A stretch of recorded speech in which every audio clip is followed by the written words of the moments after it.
Fuad here on Boxing King Media. I'm joined by the one, the only, the $1 million man, Anthony Crolla in Liverpool. Good to see you back, man. You're looking always in shape, never out of shape. Mate, thank you. No, it's good to be here. I'll try and look at myself, not boxing wise, but try and stay out fit. I think you've got to, haven't you? And I think being in the gym all the time, holding pads for a lot of fighters is something that certainly helps. For sure. Obviously in Liverpool, we're here for a big fight card. Conor Benn topping the bill. Let's start right at the top.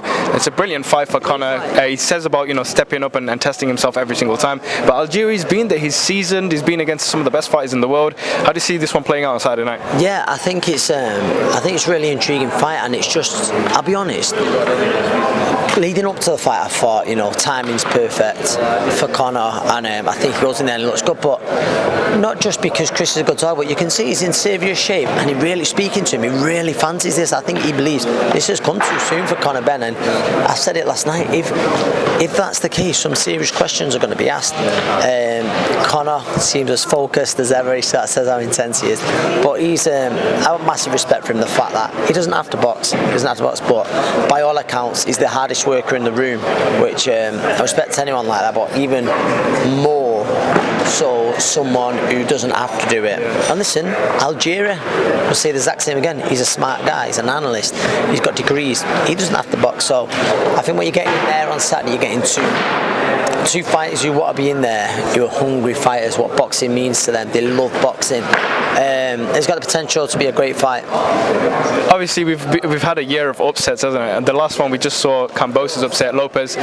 Will this one be much of an upset, do you think, if it does go Algieria's way? I was saying this. Listen, it will be an upset. It will be an upset, but will it be on the level of upset of Kiko Martinez, Kid Galahad, Kambosos, Teofimo Lopez?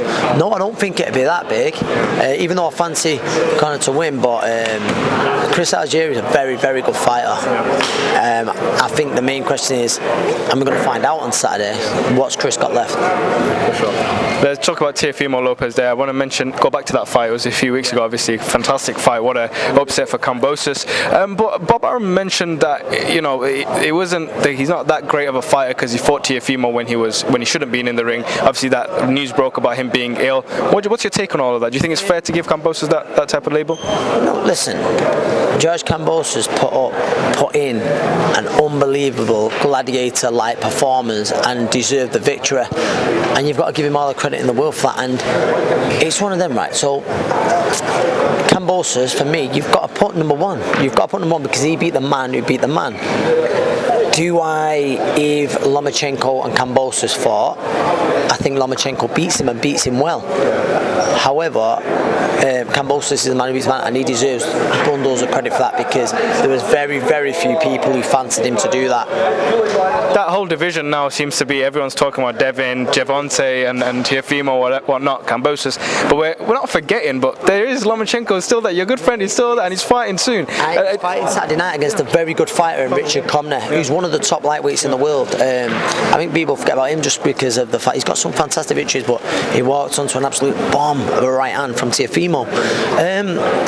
For me, I would back Lomachenko against any of those fighters who you've mentioned, but I said it for a while. For me, without a doubt, the best division in boxing is the lightweight division. Some unbelievable fights for me. Listen, Tanks made it clear he wants to be at lightweight. Ryan Garcia, the history there. Devin Haney, he just come through a very good win against Jojo Diaz, and you get the feeling with Devin Haney, he finds a way to win. A bit sort of Mayweather-esque, like that. But there's some unbelievable fights, to be made. Let's talk about the prime division of boxing, heavyweight division.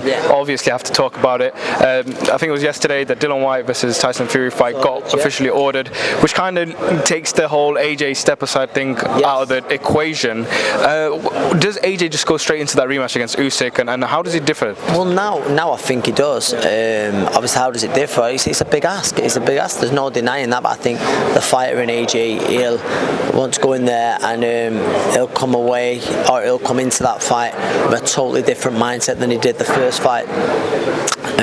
Now I think it's much more likely that it's going to happen. I wasn't so sure. There was a lot of talk about huge step-aside money, but then we just found out recently that wasn't the case. I think rumours circle and stuff like that. But A lot of money. Someone's saying 40 million. I don't know. Well, so like I said, you know, if you was ever in that position, would you? And straight away go, another fighter in me, I want the rematch. But it's an awful lot of money, let's be honest. And it's not a bad situation if you think about it. You get the undisputed. It's not bad at that. And then if he gets the winner, it's a win-win. But yeah, do I think AJ and Usyk will happen? Yeah, I think there's a great chance it will happen. Dylan White against Tyson Fury then. How do you see that one playing? Obviously, a lot of people favour saying Tyson Fury, but Dylan's been in there, he's shown his power, he's shown his class. How does he win that fight? And Dylan also will take a lot of confidence from, you know, by all accounts, he done very well. You know, when sparring him a while back, he's a much improved fighter, as I believe is Tyson. I think, listen, you've got to make Tyson a big favourite in that fight, and I do. I've said for a long time, I believe fit and focused Tyson Fury is the best heavyweight on the planet, and he is still that. So let's see whether the fight happens. First of all, we've got to see that, because that's not 100%. But you know, Dylan's getting his shot, a deserved shot as well. He's waited an awful long time, and Dylan White on his night is more than an handful for any heavyweight, you know, on the planet. As we close off the year 2021, it's been a very entertaining year of boxing. Let's quickly take your thought on what's been your favourite moment in 2021, and what do you want to see in 2022 even as a fan? My favourite moment. I don't know about my favourite moment, but there's been a few fights that have really stuck out for me. The two in the heavyweight division, obviously. Fury, Wilder, that, you know, strategy ending, unbelievable. Even AJ Usyk, although it didn't work out for AJ, it was a huge event, and I think you could say it was the year of the underdog in where Kambosos shocking the world against Teofimo Lopez, and it's the excitement that goes into 2022 for me in the lightweight division. Let's not forget Lopez is an unbelievable fighter, but I think he's going to be an unbelievable fighter now at 140 and eventually 147. He's that big. But my hope for 2022, obviously more big fights, both domestically and overseas, but I want to see some of those big fights at lightweight. You know, the names we've mentioned, I really want to see them. I just forgot, there is the Brook fight that's already been announced for 2022. We're looking forward to that. Fingers crossed nothing cancels that fight out in February.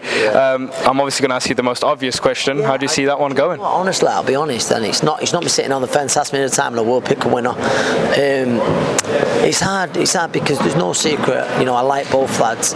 You're almost certain the best day, well, yeah, the best days are behind them, so that's why it makes such a tough fight, you know, to predict. Does the weight play a big issue in it? That's another thing. It's so hard because I think, you know, the speed of Amir and the movement, you feel like if it goes on, you've got to favour Amir. But then one thing Kella's got, and I think you see Terence Crawford say it, although, you know, they both sort of went the same way. He was saying how good Kell Brook's timing is, and it's an interesting one.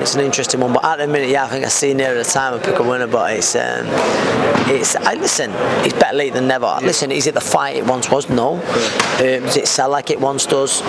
Probably not. But does it still sell? Yeah, it does. It does, and you know, I'll be interested. I'll certainly be watching. Do you think the winner sticks around, or do you think because they're coming to the end of their career? Yeah, that's the interesting thing. Is it the last fight for both of them? Yeah. Or does the winner then push on to try and fight world titles? Because the winner of that fight will be right back in the mix, won't they? Because of the names that they are. But then also it's a packed division, so I'm not sure. Conor Benn as well in that division. Conor Benn, don't rule him out. He's going to be shouting for the winner for sure. Obviously, he's got to come through Saturday night. Yeah, awesome. Anthony, always a pleasure. Thank you so much for your time, bro.